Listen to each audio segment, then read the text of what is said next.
Zu den anderen Volks in Nigeria sind die Yorubas ein Volk, das Begrüßung so viel lebt.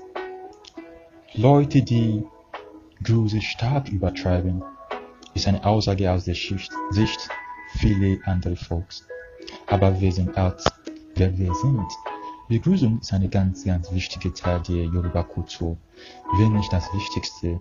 Es gehört unser Alltag, da es ein Zeichen von Respekt ist. Und Yoruba sind einer der respektvollsten Menschen, die ich je gehört oder kennengelernt habe, ist eine Aussage, die ich immer von meinen Bekannten höre. Und ich nehme diese Aussage als ein Kompliment mit Stolz. Und in der Geschichtsbücher ist es zu lesen, dass die Yorubas zuvor Omo Karo Ojire genannt wurden. Das übersetzt Menschen, die Guten Morgen, hast du gut geschlafen sagen. Diese Redewendung wird sehr oft von den Generation Silence bis Generation Y, also den Millennials, gehört. Ich meine, von unseren Großeltern bis zum Onkel.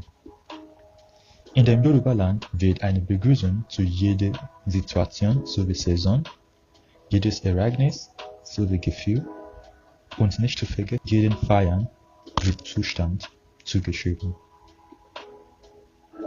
Dann hört man sehr oft Eku, Aku, Eka, Ku, Ka. All my enemies, die, die, die, die, die, die, die, die, die, die, die, die. Nein, niemand stirbt.